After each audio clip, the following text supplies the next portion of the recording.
Muy buenas tardes y bienvenidos a un nuevo encuentro de este ciclo de charlas organizadas por Esha Torá y su extensión, su área de extensión Esh Sababa, en conjunto con nuestros amigos de la B'nai Brit, a quienes agradecemos y saludamos a través de Jorge Ceballos, que está ahí en pantalla, y cuando se incorpore la Liora Wall también la vamos a saludar. Así que muchas gracias a ambos, a Esha Torá y también a la B'nai Brit. Como saben, hace algunas semanas atrás estuvimos hablando con el director de Maguen Adom Israel en nuestro ciclo que llamamos Chilenos en Israel, con Jaime Rafalinsky, y hoy tenemos una charla muy interesante que le hemos llamado Lo mejor de lo nuestro. Y tenemos dos grandes invitadas que están ahí ya en pantalla, ambas con historias muy interesantes, muy inspiradoras, ambas grandes aportes al país, y ya se las voy a presentar en un ratito más. Lo que sí les puedo ir adelantando, que las dos tienen algo en común muy, muy lindo. Las dos son nietas de sobrevivientes del Holocausto. Así que la verdad que las une no solamente eso y muchos temas en común que tienen las dos. Pero antes quiero agradecer las donaciones del día de hoy a la familia Einisman Fleiderman con motivo del Yortzeit y por la elevación del alma de sus amados Arié Israel Ben Binyamin, Zichrono Lebrajá, y Abraham Ben Daniel Alevi, Zichrono Lebrajá.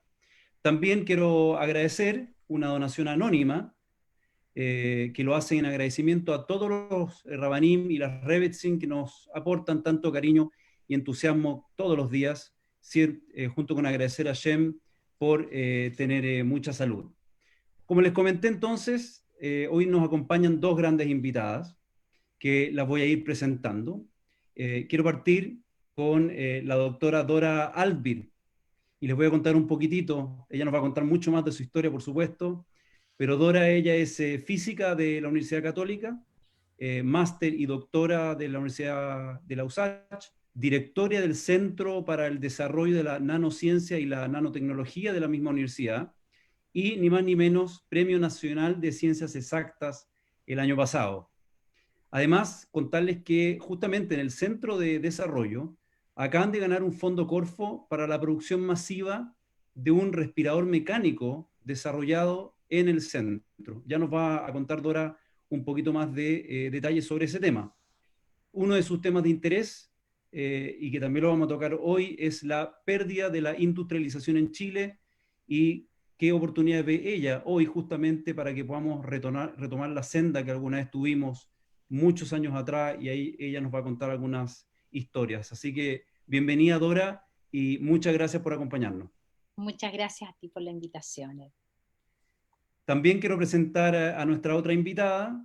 Ella es Elisa Arriagada, también la tenemos ahí en pantalla.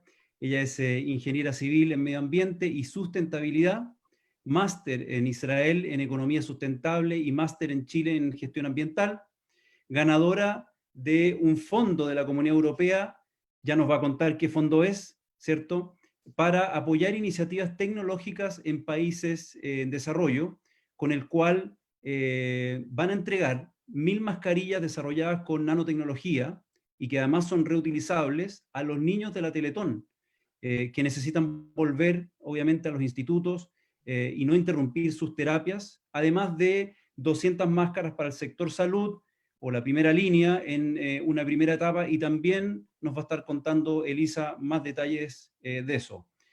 Uno de los temas de interés que también vamos a tocar hoy día es la sustentabilidad económica, social, del medio ambiente y, por supuesto, algo que está muy en boga, que es el cambio climático. Bienvenida, Elisa, y muchas gracias por acompañarnos.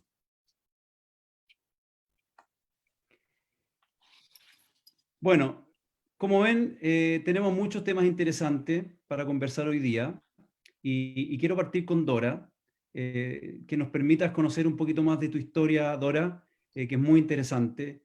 Cuéntanos, por favor, antes de entrar en los temas ya más tecnológicos y el área más profesional, pero cuéntanos un poquito más de tu lado personal, de tu infancia, dónde naciste, en qué colegio estuviste, cómo fue tu vida familiar durante esos años, quién componía tu núcleo familiar. Cuéntanos un poquitito. Bueno, eh, primero, como te decía, muchas gracias por la invitación a conversar de temas que para nosotros son muy interesantes con todos ustedes.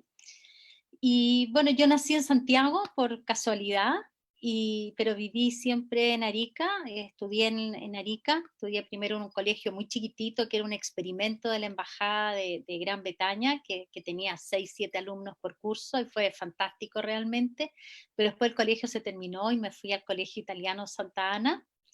De allí salí en cuarto medio. Mi papá era sobreviviente polaco, sobreviviente de la Shoah, y lamentablemente falleció cuando yo estaba en cuarto medio. Mi mamá es chilena, pero su padre es ruso. Llegaron a Chile, a Argentina en realidad, hace más de 100 años. Y bueno, se quedaron ya en Chile y por casualidad, estas cosas del destino, se juntaron mi papá y mi mamá, se conocieron y se fueron a hacer su vida a Arica. Y yo me vine a Santiago cuando entré a la universidad. Siempre me gustó la física y bueno, no podía estudiar en Arica, así es que me vine a Santiago, a la Universidad Católica, y estuve 12 años estudiando física en la Católica, primero la licenciatura, luego el magíster y finalmente el doctorado. De allí trabajé algunos años en la Universidad Católica y después me fui a la Universidad de Santiago con la idea de trabajar en eso que todavía no se llamaba nanociencia y nanotecnología. La palabra nanociencia se acuñó alrededor del año 82 más o menos. Antes se llamaba películas delgadas, clúster, pocos átomos, pero no se usaba la palabra nano todavía. Y bueno, desde mi época de la licenciatura siempre trabajé en sistemas que ahora serían nanométricos. Y eh, se dio la oportunidad el año 2008 de armar un centro en nanociencia y nanotecnología. Todos nuestros países vecinos tenían centros de nanociencia y nanotecnología, y Chile no tenía ninguno. Entonces nos juntamos físicos, químicos, biólogos de distintas universidades del país y creamos este centro. Postulamos a un fondo, no lo ganamos la primera vez, lo ganamos el 2009, y desde entonces, bueno, trabajo dirigiendo el Centro de Nanociencia y Nanotecnología más grande que tiene nuestro país. Sigue siendo un centro pequeñito, 45 investigadores, 30 postdocs y 200 alumnos, pero es el más grande y el que hace tecnología en Chile.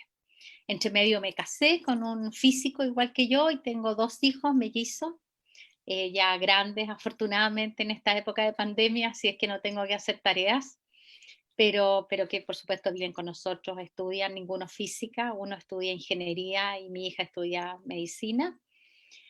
Así es que eso, y en esta época entre la casa, los niños y el trabajo, bueno, uno tiene que innovar tratando de compatibilizar todos los roles que está jugando simultáneamente. Eso. Oye, antes de ir con Elisa, ¿de dónde nace tu interés por la física? ¿Hay alguien en la familia que te hizo, digamos, despertar ese interés? ¿Y cómo era la vida universitaria en esos años? Uno se imagina que carreras como ingeniería, como física, son carreras donde mayoritariamente, seguramente, y en esos años había más hombres. ¿Cómo fue tu experiencia? ¿Cómo nace este interés? ¿Y cómo fue tu vida universitaria en ese sentido? A mí siempre me gustó la física. En realidad, en el colegio me gustaba mucho la ciencia, me gustaba la biología, la física principalmente. Y tuve muchas dudas entre estudiar medicina, que era una carrera más tradicional, o estudiar física. Y tuve mucha suerte porque la verdad es que mi mamá ya no tenía, mi papá había fallecido unos meses antes de que yo postulara a la universidad, pero ni él ni mi mami nunca se metieron, cada uno tenía que ser libre de elegir su camino. Y por supuesto que yo creo que nos fue muy fácil el tema de ser mujer en ciencia. Pero en esa época era un tema que no se hablaba, por lo tanto, a veces uno enfrenta situaciones incómodas, Pero hay dos opciones, o uno se queda detenida por esas razones o simplemente pasa por encima. Y la verdad es que yo conscientemente decidí pasar por encima y olvidarlas rápidamente. Y después de un tiempo la ciencia tiene una ventaja y es que es muy objetiva. Y ya cuando uno comienza a publicar y a tener resultados, ya las diferencias de género son difíciles de mantener, porque los resultados son los que mandan. Así es que, digo, si bien el principio fue un poquito más complejo, una vez que uno tiene claro lo que quiere hacer, hay que seguir. Perfecto. Oye, antes de seguir contigo, Dora, y avanzando un poco más en tu historia, quiero preguntarle a Elisa que nos cuente también cómo es su historia, a qué colegio fuiste, dónde naciste, en qué ciudad te criaste. Sé que me contaste ayer que tuviste un paso por Ashomer, ¿cierto? Que te enriqueció bastante en distintos ámbitos de tu vida. Así que, ¿y cómo es esto que llegaste a agronomía, ¿cierto? En un comienzo. Estás con el micrófono apagado, Elisa, para que lo prendas. Ya. Eso, ahí Ahí. sí. Eso. Primero que nada, agradecer la oportunidad de estar acá, agradecerle a Ish y a la B'nai Brit. Y por otro lado, agradecerle a mi familia, porque siempre me apoya, es decir, veo a mis dos padres, veo a mis tías, veo a gente muy querida, veo hasta a mi hija que está presente, a la Magallanes. Entonces, primero agradecer a la gente que siempre está conmigo. Yo partí principalmente, estudié en un colegio británico porque para mis papás era muy importante el tema del inglés y hablo relativamente bien inglés. Y en esa época no existía ingeniería en medio ambiente, por tanto, siempre me gustó el medio ambiente, siempre estuve trabajando desde muy chica en acción social y fui a estudiar lo más parecido que fuera en el ámbito biológico y estudié ingeniería agrónomo. Pero en el 97 que estaba egresando, estaban recién las reformas educacionales y yo decía, necesitamos tener temas transversales en educación técnico, y yo creo que uno de mis pequeñas contribuciones es que puse el término de es decir, transversalidad dentro de los colegios técnicos de cuidado medio ambiente. Si bien en agronomía ya se empezaba a hablar un poco de agricultura sustentable, todavía no existía ni una asignatura, y menos ingeniería en medio ambiente. Después fui a Israel, estuve 4 años en Israel y ahí estudié un magíster en economía de recursos naturales, pero también trabajé, yo creo que en el puesto más importante que voy a haber tenido en mi vida, que fue trabajando en cooperación internacional en el Ministerio de Agricultura en Israel. Y era muy interesante porque ahí trabajabas con todo el mundo, desde África, Asia, y lograbas ver problemáticas y tenías que lograr que los expertos que tú mandaras a esos lugares tuvieran un nivel acorde con la gente que ibas a tener de público o de estudiantes, se puede decir.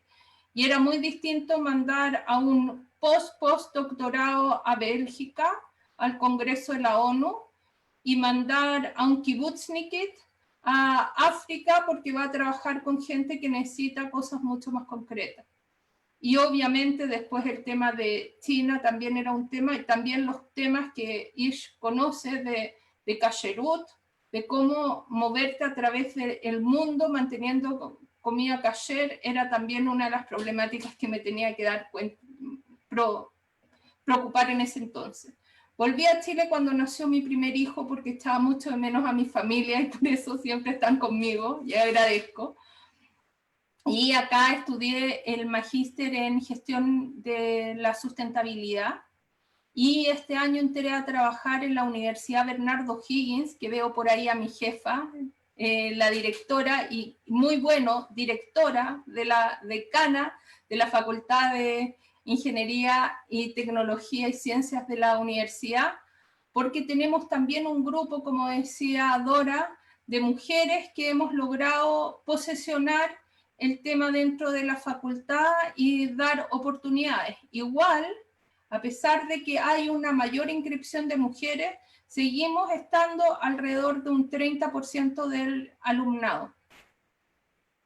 Y por qué me invitaron acá es justamente porque postulé a un proyecto que es de máscaras de nanotecnología, y ahí es donde nos unimos un poco con la Dora, de nanotecnología de cobre, donde nos ganamos este proyecto y hemos estado, ¿cómo se llama en este minuto?, imprimiendo las máscaras y que se les vamos a entregar a los niños de la Teletón. Oye, Dora, quiero volver contigo y después seguimos con Elisa. Todos los que estamos acá, claro, hoy día la palabra nanociencia, nanotecnología nos suena un poco más que antes, pero tengo mis dudas de cuánto sabemos realmente de qué se trata la nanociencia, la nanotecnología, cuáles son los campos de acción, ¿cierto? El alcance que tiene. Hoy día está muy en boga, pero seguramente tú siendo una de las pioneras en este ámbito de investigación y otras materias, quizás nos podrías contar un poquitito a todos los que te estamos escuchando, una pequeña definición de la nanociencia y la nanotecnología y cómo se aplica con algunos ejemplos concretos para que tengamos una idea un poco más acabada. Mira, la nanociencia y la nanotecnología, la nanociencia, partamos, tiene que ver con estudiar las propiedades de sistemas en la escala de los nanómetros. Esto es 10 a la menos 9 metros. Es decir, si yo tengo 1 milímetro, pensemos en una regla y en la distancia entre 2 milímetros, tengo que hacer 1.000.000 de líneas allí equidistantes, y la distancia entre dos de esas líneas sería 1 nanómetro. Ni siquiera podemos imaginarnos esa distancia porque no podríamos hacer 1.000.000 de líneas entre medio de 1 milímetro, pero esa distancia tiene que ver con pocos átomos. Por ejemplo, una cadena de 6 átomos casi de cualquier material más o menos va a medir 1 nanómetro.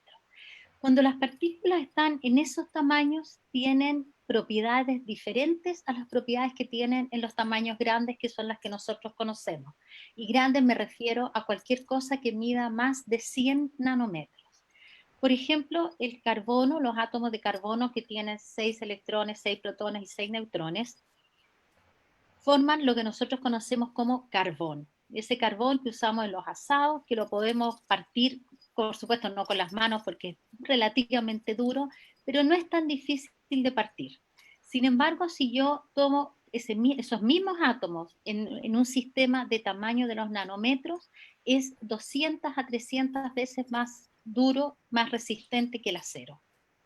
Entonces, como te decía, las propiedades son totalmente diferentes.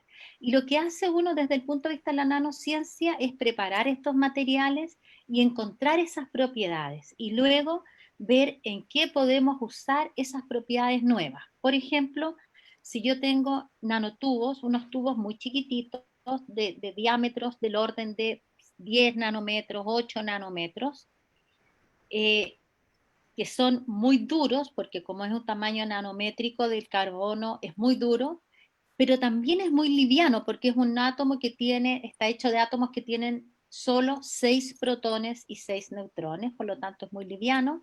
¿Qué podría hacer yo con eso? Bueno, podría usarlo en un fuselaje de un avión. ¿Por qué? Porque como es liviano, voy a consumir menos combustible, pero como es además tremendamente resistente, no voy a tener fatiga de materiales y no voy a tener fracturas en el fuselaje y voy a tener un avión mucho más seguro. Entonces, se hacen las partículas, se estudian las características y finalmente esas propiedades se utilizan en alguna aplicación especial.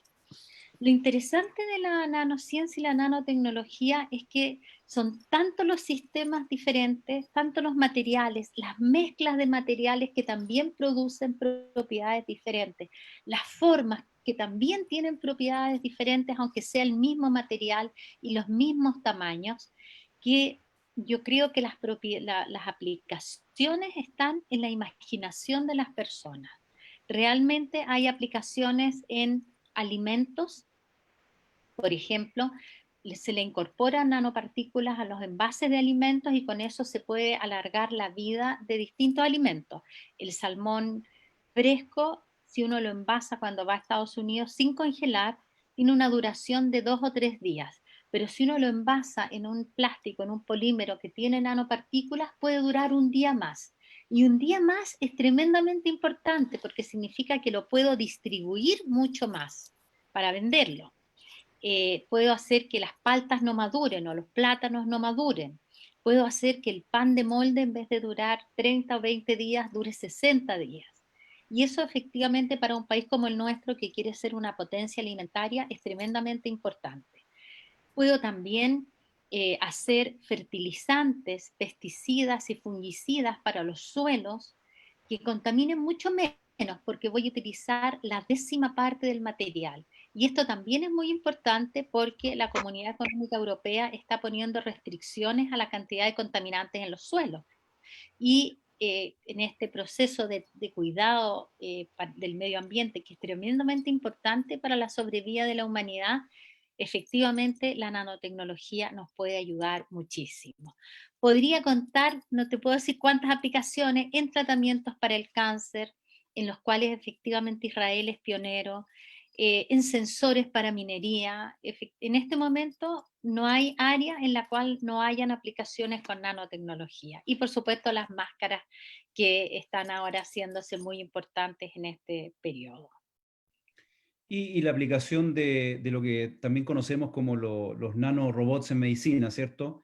Y otras aplicaciones que, bueno, ya te voy a preguntar sobre el respirador. Tú mencionaste Israel, justamente, que es uno de los países líderes a nivel mundial en lo que es nanociencia y nanotecnología, seguramente junto con Estados Unidos, con Inglaterra, con Japón, Singapur, etcétera. Hay los países que uno escucha regularmente. ¿Dónde está Chile ubicado en este momento? ¿Cuál es el grado de avance? ¿Se está avanzando? ¿Hay políticas de apoyo a nivel de gobierno como para que Chile, por lo menos en el contexto latinoamericano, según tu punto de vista, sea un país potencial, digamos, para desarrollar? Mira, la ventaja de la nanociencia y la nanotecnología es que, o sea, los límites están en la imaginación. Y voy a contar primero una anécdota que me parece muy pertinente ahora. La historia de la nanociencia y la nanotecnología se comenzó a escribir por allí por el año 58, 59, cuando un físico que fue muy, muy famoso, que se llamaba Richard Feynman, y lo cuento porque era judío también, él en una conferencia dijo, hay mucho espacio en la base. Lo que él habló es de efectivamente esta nueva área de la física, y así la llamó, sin darle el nombre de nanociencia y nanotecnología, y sin saber los alcances que tenía, simplemente pensando que cuando uno llegaba a tener pocos átomos, las propiedades de los materiales iban a ser muy diferentes. Por supuesto, él no pudo ver ninguna aplicación nanotecnológica porque para eso se requirió mucho desarrollo tecnológico posterior, pero efectivamente él predijo que íbamos a encontrar una física completamente diferente cuando llegáramos a poder construir materiales a escalas pequeñas. Y también quiero contar otra anécdota porque mi tutor, que también es Premio Nacional de Física, efectivamente, yo creo que él es la primera, mi tesis fue la primera tesis en nanociencia que se hizo en Chile. El tema que él me propuso fue el primer tema en nanociencia que se trabajó en Chile, y él también es judío, así que yo me siento muy orgullosa de continuar la tradición. Ojalá que tenga yo después estudiantes que también tengan el Premio Nacional a futuro en temas de nanociencia y nanotecnología. Oye, qué interesante.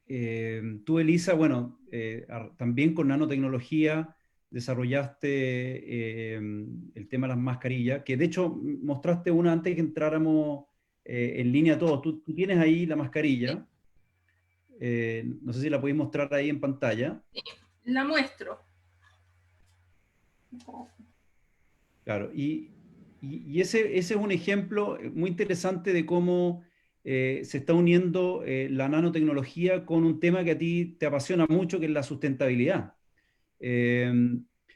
De hecho, el proyecto que se ganaron ustedes, que tiene que ver con la posibilidad de que los niños de la Teletón puedan volver a sus terapias, ¿cierto? Pero que además es una mascarilla reutilizable, ¿cierto? Tú me hablaste ayer de que además es liviana, tiene varias características, pero ¿cómo has ido juntando este tema del cual llevas muchos años, que es la sustentabilidad, ¿cierto? De la mano de la tecnología, en este caso, de los beneficios que puede tener, en este caso, la nanotecnología para tu tema en particular, que es la sustentabilidad.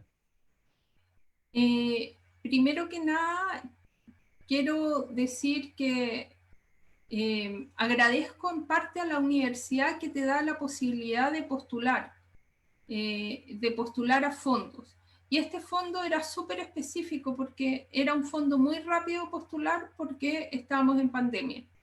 Y mi interés era ver formas de ayudar a Chile estando en pandemia. Y veíamos que empezaba a crecer el número de contagiados, empezaba a crecer los números, y por otro lado, los costos de todo lo desechable de todos los días es enorme, es decir, las facultades de salud donde están los alumnos practicando en los hospitales, el costo de la mantención de las mascarillas del día, de los trajes, de esto, lo otro, eran muy altos, y por el otro lado eran muy antisustentables porque estamos aumentando la cantidad de basura que antes no habíamos tenido.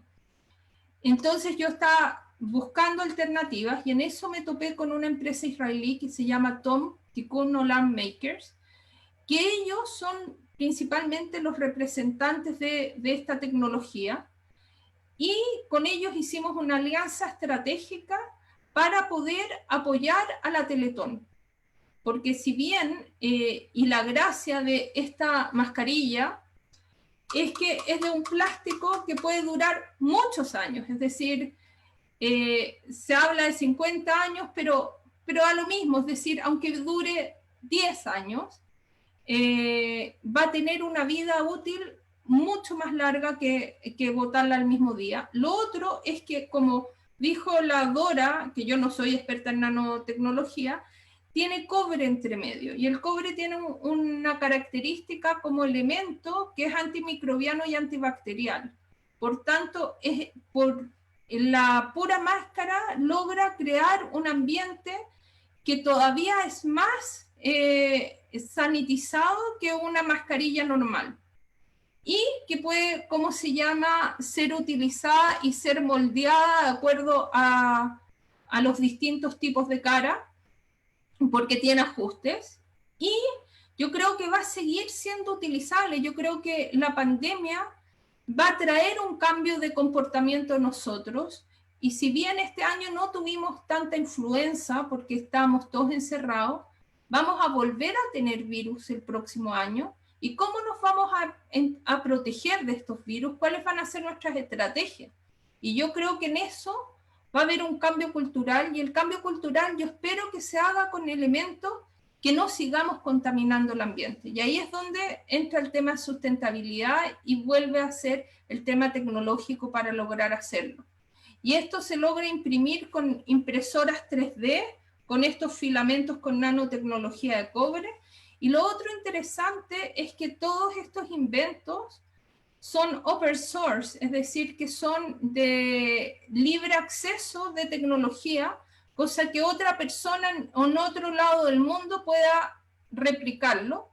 La gracia que tiene Chile en este tema es que el filamento, que es con nanotecnología, está solo patentado dentro de nuestro país, y por tanto es una innovación tecnológica nueva. Oye, qué interesante, y probablemente que además esto te abre las puertas, además en la Teletón, de desarrollar otro tipo de productos para la necesidad de los niños.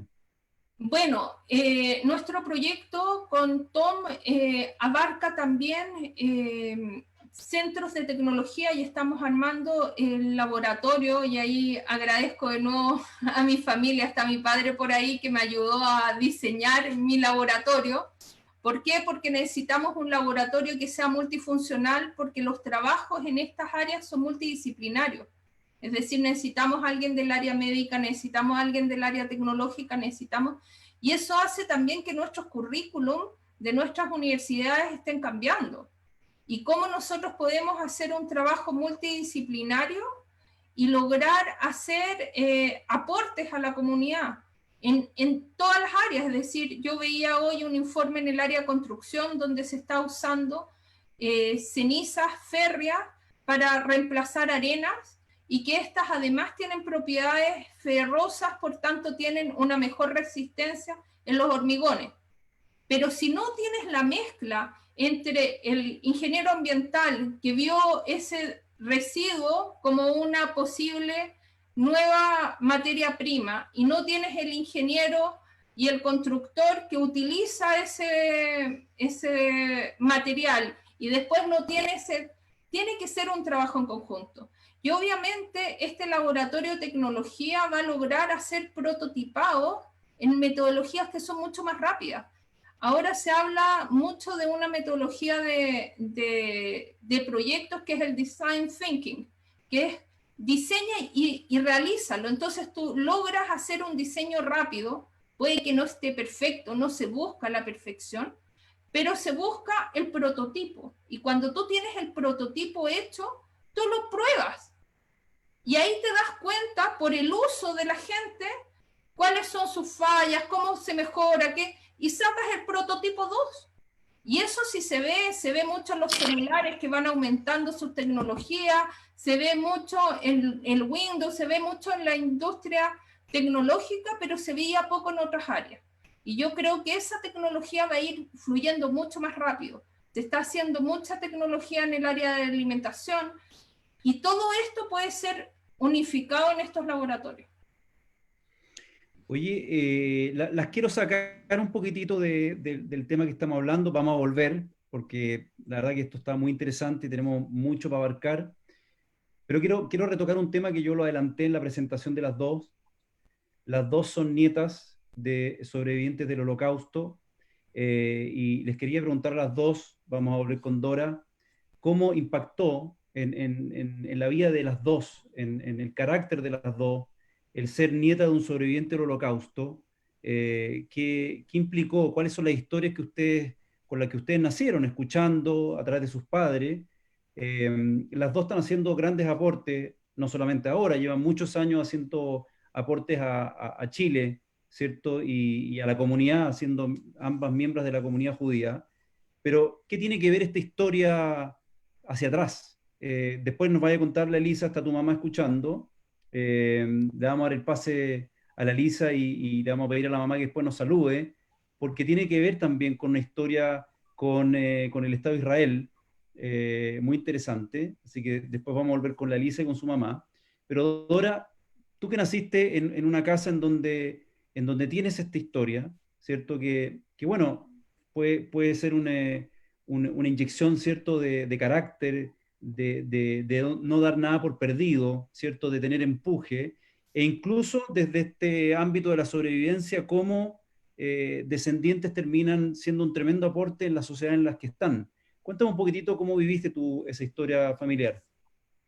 Mira, en mi caso la verdad es que mi padre perdió a toda su familia, salvo un hermano en la Shoah, y, y él decidió que este era un tema que prácticamente no se tocaba en la casa. Así es que conocí lamentablemente muy poco de su vida en Europa. Conozco algunos detalles de cómo llegó finalmente a Chile, primero a Bolivia, después a Chile, pero conocí muy poco y lamentablemente mi papá murió cuando yo tenía 16 años. Así es que no conozco mucho la historia de él y yo creo que eso para mí ha sido un poco difícil. Me hubiese gustado mucho más, sobre todo cuando ya era mayor, y entender mucho más cómo fue su historia y cómo fue su vida. Creo que sí, mi padre, que venía de haber estudiado en una yeshiva, mantuvo fuertemente la religiosidad en la casa, y creo que eso es muy importante para mí. Creo que a pesar de que mi marido no es judío, mis hijos estudiaron en el Instituto Hebreo, y yo diría que soy bastante practicante. La fe para mí es tremendamente importante en muchos momentos y diría que en mi vida diaria en realidad, y creo que mi religiosidad me ha acompañado siempre, a pesar de digo, que estudié en un colegio católico. Luego estudié en la Universidad Católica, tomé algunos cursos de religión que eran parte de la malla, estos cursos flexibles, pero, ¿no es cierto? Pero para mí ha sido tremendamente importante el judaísmo. Entonces me siento realmente judía y también muy sionista. Perfecto. Oye, Elisa, para seguir en el mismo tema, ¿está tu mamá por ahí? A ver si que pueden adivinar los que están mirando ahí las pantallitas chiquititas. ¿Quién podría ser la mamá de la Elisa? Porque tiene un nexo con Israel muy evidente. Empiecen a revisar los nombres de las personas que están ahí en la pantalla, pero mejor pegámosle a la Elisa que nos cuente y después le vamos a pedir a la mamá que nos salude. Elisa, cuéntanos un poquitito la historia de tu mamá, ¿por qué se llama como se llama? Pero sí, antes de partir con mi mamá, voy a partir con mi abuela y también parto con mi abuela porque está mi hija. Yo creo mucho en la tradición de contar y de ir transmitiendo nuestros valores. Mi bobe logró sobrevivir a Auschwitz y logró, ¿cómo se llama?, ir en el gueto sobrevivir el gueto, y de ahí estuvo en el Éxodo, y este libro fue súper importante porque sale la foto de mi abuela súper marcada en la portada y que lo vimos por casualidad. Y la historia de mi bobe fue que ella salvó a gente y que la logró traer de vuelta a niños huérfanos post Segunda Guerra Mundial. Y fue tan así que está su certificado de entrar a Israel, y ahí es donde va a entrar mi mamá, con un nombre falso y con, además, lo más loco, con características falsas, es decir, con ojos de otro color, con una altura de otro porte, porque mi abuela medía muy parecido a mí, y mucho menor la altura de la persona verdadera del, ¿cómo se llama?, el pasaporte, pero lograron entrar a Israel antes de la creación del Estado, y obviamente mi abuela llegó embarazada a Israel, y empieza justo el día de la Guerra de la Independencia, nace mi mamá. Entonces llega mi abuelo, y ahí es donde le voy a pasar el pase a mi mamá para que cuente su historia. Pero llega mi abuelo y empieza a preguntar, obviamente, por el nombre falso de mi abuela, y llama al hospital y pregunta por Franca Friedman, y le dicen, lo felicitamos, tuvo un nombre. Entonces compró ropa de hombrecito, fue al hospital, y no era la misma señora.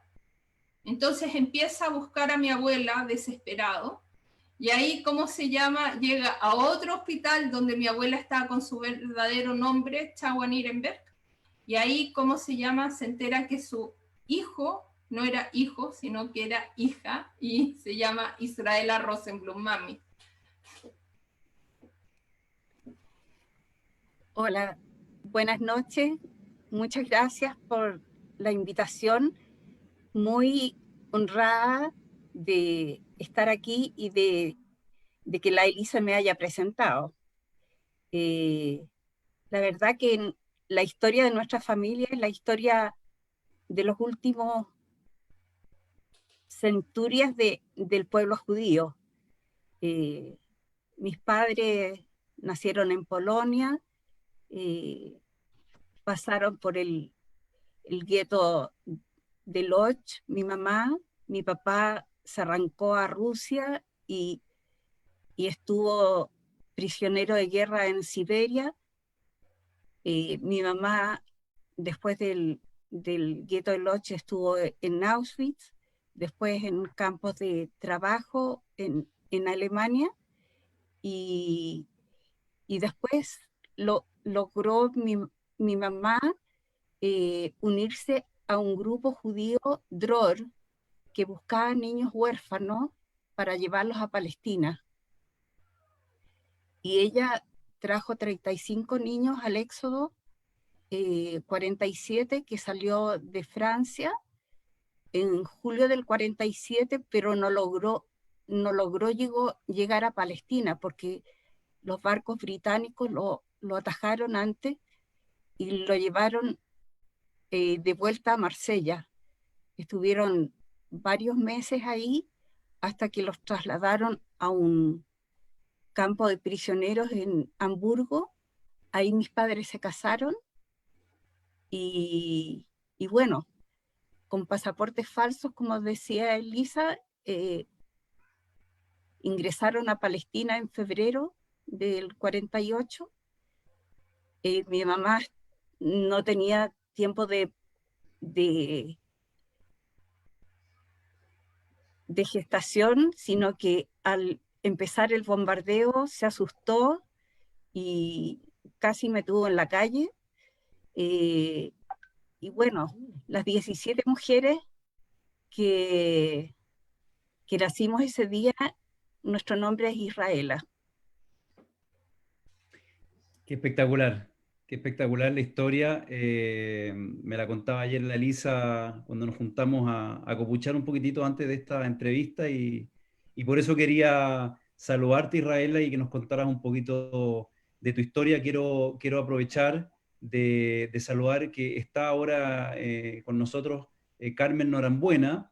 Ella es historiadora una gran historiadora de América Latina, profesora emérita de la Universidad de Santiago de Chile, una gran intelectual que guió además la tesis de la señora de Jorge sobre justamente organismos techo judío durante los 70 en Chile y en Argentina. Así que un saludo, Carmen, que estás ahí en una de las pantallitas. Y todavía más, es mi tía. Es decir, Además es tu tía. es mi tía Nana. Además es tu tía. Oye, quiero volver con Dora y seguir hablando un poquitito del tema de la nanotecnología y la nanociencia. Tú mencionaste Israel.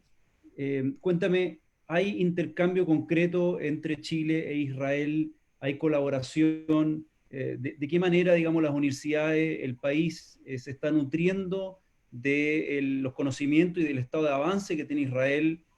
¿Hay algún convenio con la embajada? Cuéntanos un poquitito porque es muy interesante poder aprovechar esa experiencia y ese liderazgo que tiene Israel. Mira, lamentablemente no. En mi área por lo menos es posible, seguramente en otras áreas sí, pero en mi área hay muy poco contacto disciplinario con Israel. Al Congreso del Futuro han venido un par de veces investigadores en nanociencia y nanotecnología desde Israel. Hemos interactuado un poquito, pero son áreas muy distintas, ha sido por casualidad, porque como te digo, hay muchos temas en los que uno puede trabajar, entonces no hemos coincidido en la temática como para generar una colaboración. Pero sí, yo estuve 2 veces en Israel visitando distintos laboratorios y sí, por supuesto, hay muchas posibilidades de colaboración y nos encantaría tener un trabajo más fuerte en muchos temas. Por ejemplo, los temas de remediación de agua, que son tremendamente importantes en Chile, sobre todo en el norte, en que tenemos arsénico, metales pesados en el agua. Los mejores procesos de limpieza de agua, de contaminantes, es a través de la nanotecnología. Y allí Israel tiene una experiencia enorme, también es un área en la que nosotros trabajamos, pero no hemos logrado coincidir. Para generar una colaboración científica, a veces uno necesita un poco de tiempo, hay que romper ciertas barreras y cada uno tiene que ceder un poco porque los científicos siempre queremos hacer lo que sabemos hacer. Aquí hay que ceder un poco y eso requiere un poco de tiempo y no hemos tenido la oportunidad de generar un contacto de más larga data, pero yo creo que Israel podría contribuir a través de la nanociencia fuertemente en temas de agricultura y en temas de remediación de agua, también en temas de energía solar, con certeza. Claro, sin duda. Oye, cuéntanos un poquitito, Dora, respecto al tema del respirador, ¿cierto? Que es algo que fue desarrollado en el centro que tú diriges, ahí en la USACH. Cuéntanos cómo se gestó la idea, en qué etapa está, si ya cuentan con las autorizaciones como para pasar a la siguiente etapa. Y a continuación hablemos un poquitito de esto que hablamos ayer, de tu visión respecto a la industrialización en Chile. Mira, nosotros somos un centro multidisciplinario que congrega investigadores de 12 universidades, si bien la casa matriz está en la Universidad de Santiago, somos investigadores de 12 universidades del país, desde Arica hasta Temuco, y trabajamos físicos, químicos, biólogos, ingenieros y hasta un farmacólogo tratando de hacer aplicaciones de distinto tipo. Y tenemos además un grupo de ingenieros y de doctores en ingeniería con distintas experiencias en computación, ingeniería eléctrica, ingeniería mecánica, mecatrónica. Y cuando comienza la pandemia, pensamos que esta diversidad de miradas podían ayudarnos a generar un ventilador. Nosotros trabajamos con materiales escala nano, nada que ver con un ventilador mecánico, nunca habíamos visto ninguno de nosotros un ventilador mecánico. Entonces, pero pensamos que podíamos hacerlo, nos invitamos a algunos médicos para que nos ilustraran un poco.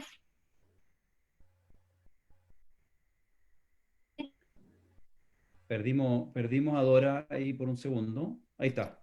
¿Sí? Ahí te tenemos Empezamos de vuelta.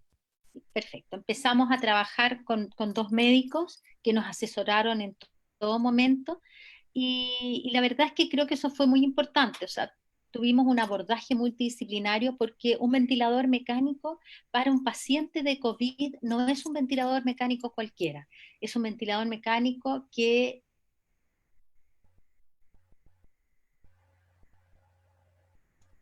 Ahí tuvimos un problema técnico. Ahí parece que volvió. No. Se nos quedó, ahí quedó pegada la imagen. Vamos a ir con Elisa mientras Dora puede resolver el problema. Eh, sí. Cuéntanos, Elisa, tengo algunas preguntas ahí también por interno. ¿Este convenio con la Teletón es una exclusividad con la Teletón o esta mascarilla va a poder ser comercializada en todas las instituciones posibles? Es decir, en esta etapa nosotros el convenio con la Teletón es donación, no es que nosotros vamos a vender y nosotros como universidad no vamos a vender, pero obviamente TOM Chile y hay instituciones y nosotros sí queremos ser parte de eso, que vamos a facilitar nuestras impresoras para poder facilitar el tema de que las mascarillas lleguen a otras personas. Hemos conversado con empresas constructoras, por ahí veo algunos, a Jorge Gendelman por ahí, que ver la factibilidad de imprimirla a ciertos trabajadores o que sean como los más importantes de repente, porque no es una mascarilla barata, es decir, solo en costos, sin el tema del costo de hacerla, sin cero ganancia, cuesta alrededor de 7.500 pesos, solo en costos, más las horas hombre de la impresión, más si quieres sacar un porcentaje de ganancia. Entonces no es una mascarilla barata. La gracia es que esta mascarilla le va a durar por muchos años. Entonces, quienes han estado haciendo, nosotros no somos los únicos que hemos empezado a imprimir. Tom ha logrado imprimirle mascarillas apoyados principalmente por la comunidad judía a bomberos, a algunos hospitales en distintas cantidades. Pero creo que la donación más grande va a ser nuestra donación de son alrededor de 1.300 máscaras en total. A la Teletón, más otras tantas que me comentaste que van al sector salud. Sector salud, exactamente. Oye, sí. ahí te mandan Israel, Isaac Cohen, me imagino que el Caco Cohen debe ser, dice que tus papás le traspasaron el local de Independencia, los querían Sí, yo muchísimo. sé, es decir, mis abuelos tenían un local y por eso yo siempre cuento esto. Mi abuela llegó a Chile sin hablar castellano, sin estudios, y vivían los 4, porque estaba mi tía Hanna también, en una casa, en una pieza, y partieron así. Al día 2 de mi mamá haber pisado Chile, porque llegó a los 9 años, estaba ya en el Instituto Hebreo. Es decir, su llegada al Instituto Hebreo fue instantánea, sin idioma. Pero desde ese día mis abuelos empezaron a trabajar, primero vendiendo calcetines, después vendiendo en Las Vegas, después logrando tener un mini puesto, y al final, ya mucho posterior, lograron tener un negocio en Independencia, que era un negocio de ropa, chagua. Y ese negocio para mí fue donde crecí, porque yo jugaba entre medio de las telas y corría, y hacíamos en esa época botones a mano. Y claro, y mis abuelos, ya cuando mi abuelo fue mayor, decidieron que vendían el negocio, y se vendió obviamente a la persona que escribe acá, que yo he entrado varias veces al negocio y digo, mira, era el negocio de mis abuelos, y cordialmente siempre me han dejado entrar y yo he mostrado dónde jugar y qué sé yo. Te agradezco. Oye, mientras vuelve Dora, que ahí la vamos a tener probablemente en un ratito más, tú estudiaste sustentabilidad, ¿cierto? Economía, pero hablábamos ayer que dentro de los temas que te apasionan harto tiene que ver con el cambio climático, etcétera. Es bien curioso que Chile, digamos, el Ministerio de Medio Ambiente es algo bastante reciente. Digamos, no es un área en la cual, digamos, que está hace 20 o 30 años como la mayoría de los otros ministerios. Eh, ¿Dónde está Chile a nivel de sustentabilidad? Hoy día se habla mucho de las empresas tipo B, ¿cierto? Está muy en boga eso, que son las empresas que pueden demostrar, ¿cierto?, que es posible tener un impacto económico, social y ambiental de manera simultánea, pero a los chilenos nos encantan los rankings, nos encanta medirnos, ¿cierto? Es un problema que tenemos, de hecho. ¿Dónde estamos parados en términos de sustentabilidad, en términos ambientales? Y si te estuviera escuchando la ministra de Medio Ambiente, ¿qué le pedirías concretamente? Bueno, yo siento que primero que nada Chile partió la carrera tarde, es decir, nuestra primera ley fue el 94, y por eso yo también explico a mis alumnos que yo estudié ingeniería, ingeniero agrónomo, porque no existía ingeniero en medio ambiente en mi época. Puedo sonar muy vieja, pero... y cómo se llama, la primera reforma como más importante la tuvo recién el 2010. Y el 2010 ya empezamos donde se creó el ministerio, empezamos a tener una normativa ambiental un poco más, con una superintendencia que se puede fiscalizar ciertas cosas, pero todavía nuestra institucionalidad está muy chica a lo que comparamos. El otro día se tomaba un seminario que decían, son los 10 años desde la institucionalidad y cómo están los tribunales ambientales, y calculaban a través de índices cuántos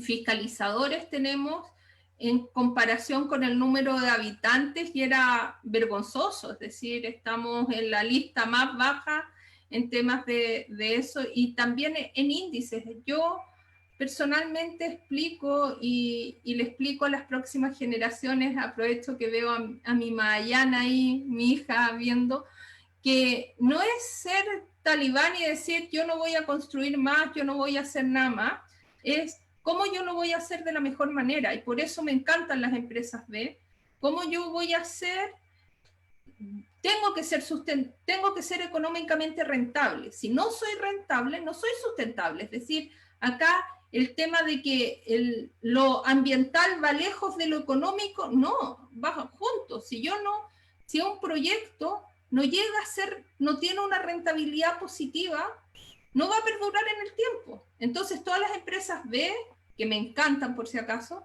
tienen que tener la sustentabilidad económica. Y ahora, si yo ya busco el proyecto que tenga una sustentabilidad económica, ¿cómo hago eso para que además aporte al medio ambiente y a la sociedad? ¿Cómo yo me preocupo de mis externalidades? Es decir, uno de los ejercicios que le hago a mis alumnos de primer año es junten la basura de una semana. y les hago, por favor, junten la basura en la semana, y tengo siempre problemas con las mamás, porque es tal la cantidad de basura que uno genera en una semana que cuando la ve junta uno dice, ¡ah! Tanta es la basura de mi casa. Entonces, ¿qué vas a hacer tú para hacerte cargo? ¿Quién es de acá? Yo creo que, bueno, mi hija puede tener alguna conciencia, pero porque yo le hablo mucho del tema, pero ¿quién es de acá han medido su huella de carbono? ¿Cuál es su impacto de contaminación en nuestro ambiente? ¿Cuáles son las medidas personales, yo ya no digo globales, personales que podemos hacer? Donde el judaísmo habla del cuidado al medio ambiente. ¿Cuáles son nuestras estrategias que podemos hacer? Y creo que ahí hay un tema súper interesante. Y ahí, como le preguntaba a Dora, ¿cuál es el provecho que le estamos sacando a Israel como país? ¿Hay intercambio de información? ¿Hay colaboración? ¿Qué se puede Bueno, sacar de eso? yo creo que si bien Israel en temas de agua es muy avanzado, hay cosas en temas de sustentabilidad que no tiene tan avanzado, pero, yo tengo un muy buen contacto con Israel. La próxima semana, el 28, les puedo después pasar la invitación. Vamos a hacer una charla con un experto del Ministerio de Agricultura sobre el tema agua, asociados con la Asociación de Riego y Drenaje, donde va a estar además la embajadora, y obviamente lo estamos organizando a través de la universidad, pero tengo un contacto muy directo porque siento que estos contactos, lo que decía la Dora, se tienen que ir creando con el tiempo. Entonces son contactos principalmente cuando tú tienes afinidad para trabajar con la gente. Entonces tienes que ir conociendo gente, tienes que ir conociendo metodologías, tienes que ir conociendo. Y lo que me hace a mí trabajar muy bien con la gente de Israel es que son muy tajles y son muy concretos. Entonces yo logro hablar con una empresa israelí y logro ver cuáles son las necesidades de la empresa israelí. A los 3 días me dice, mira, es A, B, C y ZEU. Es decir, son súper concretos. Entonces con eso me ha ayudado a trabajar con Netafim, estamos trabajando con Tom, he logrado trabajar con otras áreas, y todo eso de acuerdo a lo que vamos teniendo. Hay invenciones que Israel tiene sensacionales. UbiQ, que es una tecnología que es, según yo, la nueva tecnología porque logra transformar todos los residuos en un nuevo plástico, que es sensacional, porque orgánico, no orgánico, da lo mismo este tema que nosotros hablamos de la segregación, que nos ha ayudado a bajar nuestra contaminación, pero ellos dicen, la segregación no es total, nunca se logra, entonces todo lo que sobre de lo no segregado, yo lo meto en estas máquinas y logro hacer un nuevo plástico. Es sensacional, es decir, son tecnologías que son años luz nuestros. Sí, espectacular. Ahí tengo a la Dora de vuelta. Ya parece que tenemos resuelto el problema de audio. ¿Nos escuchas bien, Dora? Sí, perfecto. Qué bueno. Oye, volviendo contigo, te quería preguntar sobre algo bien espectacular dentro de tu historia. Bueno, tú mencionaste al que fue tu profesor o la persona que corrigió, que es Miguel Kiwi, ¿cierto? Que fue Premio Nacional de Ciencias Exactas en el 2007. Así es. Así que, yo te decía ayer que además te unes a un grupo bien selectivo, entre ellos está nuestro amigo Abraham Maguienzo, también Premio Nacional de Educación, ¿cierto? El 2017. Cuéntame un poco, primero, ¿dónde estabas cuando te llaman para comentarte que fuiste elegida como Premio Nacional y qué impacto ha tenido en ti desde ese momento en adelante? ¿Cómo lo viviste? ¿Cómo lo estás viviendo hoy día? Eso es algo que te va a acompañar siempre. ¿Qué responsabilidad sientes? Además de que es un orgullo para la comunidad, ¿cierto? Es un orgullo para Chile, y es un premio a toda tu trayectoria. Pero cuéntanos un poquitito dónde estabas, cómo lo viviste, cómo lo vivió tu familia. Mira, mi mami lamentablemente había fallecido unos días antes, así es que yo recién estaba volviendo a la universidad y estaba en una reunión en la Corfo con un estudiante, ex estudiante mío que está a cargo de toda el área de innovación de la Corfo. Estaba entrando a la reunión cuando me llamaron del ministerio, así es que se acabó la reunión y me fui al ministerio. Y por supuesto fue muy emotivo, en realidad seguramente yo estaba mucho más sensible por la partida reciente de mi mami, pero fue muy emotivo, estábamos muy contentos, lo celebré por supuesto, con mi familia, mis hijos, mi marido, mi hermana, eh, muy poquito porque como te digo, estaba mi mami recién se había ido, y creo que para mí ha sido una responsabilidad bastante grande. La verdad es que yo siempre he estado preocupada de la vinculación entre la ciencia y la tecnología en el país. Y eso es un poco parte de por qué decidimos hacer un ventilador. Eh, yo creo que nuestro país ha hecho en general apuestas de corto plazo en ciencia, en industrialización del país y también en el cuidado del medio ambiente, que son temas que son tremendamente relevantes para el futuro de la humanidad. Yo creo que no tenemos futuro como humanidad y no tenemos futuro como país si no generamos cambios tremendamente importantes. Yo, como dije, nací en Santiago, pero viví siempre en Arica y recuerdo la zona industrial de Arica en que habían fábricas de televisores, armadurías de auto, y eso fue desapareciendo lentamente, así como nuestra capacidad en Chile de fabricar vacunas. Teníamos la capacidad de fabricar vacunas. Y en algún momento hubo que actualizar, renovar los equipos de nuestra fábrica de vacunas y simplemente salió más barato importarlos. ¿Y qué ocurrió? Que en un momento en que todo el mundo necesitaba ventiladores, nosotros no teníamos cómo hacerlos. Por lo tanto, tuvimos que partir de cero y aprender a hacer un ventilador, y ahí creo que me caí contándoles que el ventilador para un paciente con COVID tiene un montón de requerimientos que lo hacen diferente a un ventilador cualquiera. Tiene que ser un ventilador que va a estar prendido muchos días. Entonces, tiene requisitos complejos y justamente no podíamos importar, y entonces mucha gente decidió que había que hacer algo para contribuir a la pandemia que estamos viviendo. Ojalá estos ventiladores no sean necesarios en el futuro próximo, pero creo que han sido el inicio de darnos cuenta que como país tenemos que ser un poquito más independientes, que si bien en algunos casos puede ser más barato, no podemos seguir importando todo. Y en el caso de los ventiladores, la verdad es que no es más barato comprarlos que hacerlos en nuestro país. Y probablemente hay muchas cosas que importamos y que también son más baratas hacerlas en el país. Tenemos que volver a repensar este modelo económico. Tenemos que volver a repensar cómo resolver nuestros propios problemas. Por ejemplo, las redes de salmones se llenan cuando están en el mar mucho tiempo, se llenan de algas y moluscos que van creciendo, y las pinturas para evitar ese proceso no necesariamente se hacen en Chile, se hacen en el otro hemisferio, pero resulta que el otro hemisferio tiene una flora y fauna distinta, por lo tanto esa pintura que funciona muy bien en Noruega no funciona tan bien en Chile. Entonces, efectivamente, estoy convencida que los problemas de nuestro país, las mejores soluciones se van a generar en nuestro país. Y para eso necesitamos un cambio de mentalidad. Tenemos las capacidades, tenemos muy buena ciencia que se desarrolla en Chile, todavía muy pocos investigadores, pero de muy buena calidad. Tenemos entonces que ponerlos al servicio de las necesidades del país. Y yo creo que los investigadores están súper interesados en contribuir.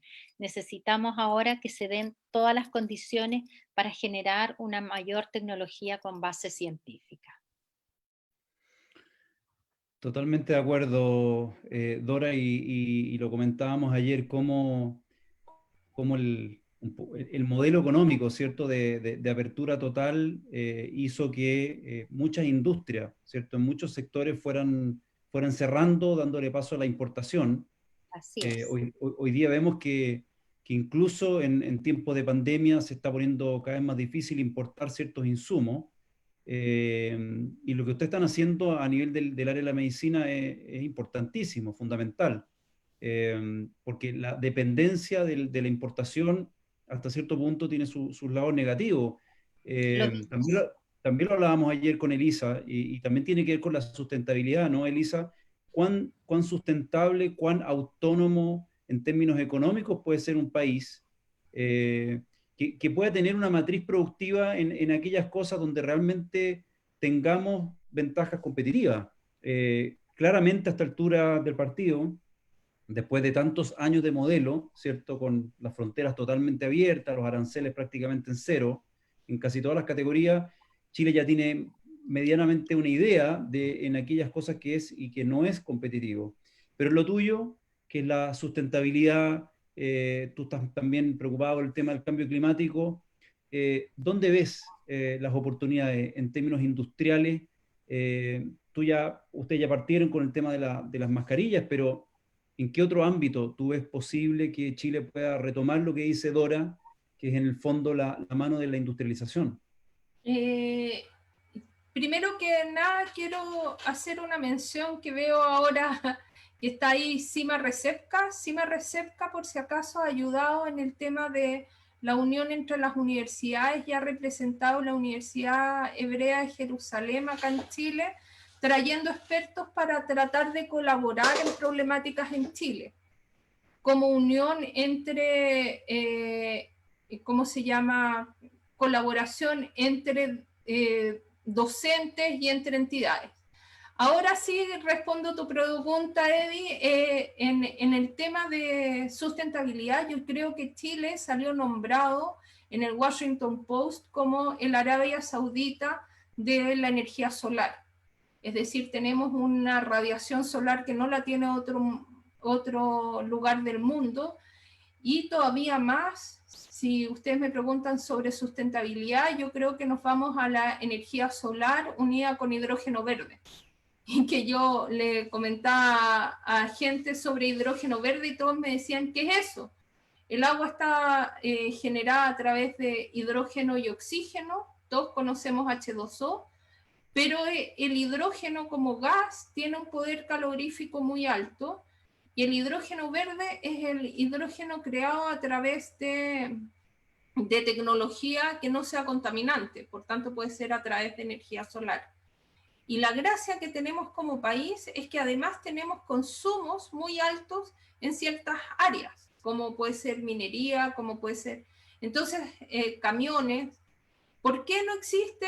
Si bien nosotros somos el primer país fuera de China con la mayor flota de buses eléctricos, que es una ayuda muy importante porque un bus está muchas más horas prendido y hace recorridos mucho más largos que un auto particular, por tanto su contaminación que sea eléctrico es muy importante. Pero, ¿por qué nosotros no tenemos un bus de aquí a Punta Arenas? Y que diga, bueno, más cerca, de aquí a Puerto Montt, a Punta Arenas no llega. O de aquí a Arica. No llegaría porque necesitaría una cantidad de baterías que el bus no sería rentable. Entonces, ¿cuáles van a ser nuestras alternativas tecnológicas? Y ahí el hidrógeno verde es una alternativa súper rentable y se está haciendo tecnología para lograr unificarlo y lograr tecnología chilena. Pero obviamente creo que lo que dice Dora, y estoy totalmente de acuerdo, es que falta financiamiento. Es decir, en este momento todos los profesores, y ahí como saludaron a la Carmen, a mi tía Nana, es decir, todos los profesores tenemos que dar clases, tenemos que investigar, tenemos que crear, entonces el factor tiempo para lograr generar estas tecnologías es escaso. Y ahí es donde vamos tratando de ganar proyectos, y obviamente cuando uno gana un proyecto y logra hacer un aporte, uno se pone muy contento. Oye, lamentablemente nos va quedando muy pocos minutitos. Ahí por interno me autorizaron a alargarnos un poquitito porque la verdad que está muy interesante la conversación. Quiero que vayan pensando en las dos en un mensaje final, y agradecer a toda la gente que se conectó hoy día en este ciclo de charlas que está organizando Yatorá en conjunto con la Benedibrit, de temas súper actuales, súper interesantes, y de gente de nuestra comunidad que a veces uno no tiene la posibilidad de conocer, que no tiene tanto contacto, pero que están haciendo tremendos aportes. Acá hemos visto dos mujeres emprendedoras, dos mujeres con un tremendo currículum académico, ¿cierto? Pioneras, las dos en sus áreas, y dos mujeres que están haciendo tremendos aportes a Chile, y no solamente a Chile, sino que a Am Israel, ¿cierto? Como representantes de nuestra comunidad, como dicen nuestros sabios, somos una luz para las naciones o pretendemos serlo. Y lo que ustedes están haciendo es eso, justamente. Así que felicitarlas a las dos, la verdad que ha sido tremendamente interesante, creo que podríamos estar una hora más hablando de la vida y las historias de cada una, pero quiero que nos dejen un mensaje final, eh, primero como miembros de una comunidad, ¿cierto? ¿Qué es lo que les gustaría decirle a la gente de la comunidad que las está escuchando? eh, y cómo podríamos pensar hacia adelante en continuar este tremendo trabajo que están haciendo ustedes. Las están escuchando familiares, en el caso tuyo, Elisa, no sé si en el caso tuyo, Dora, estaban tus hijos, eh, no sé si lo mencionaste al comienzo, pero están sus familias escuchándolas, así que sería muy lindo si podemos ir cerrando, Dora, con un mensaje final a la comunidad y a la gente que te está escuchando.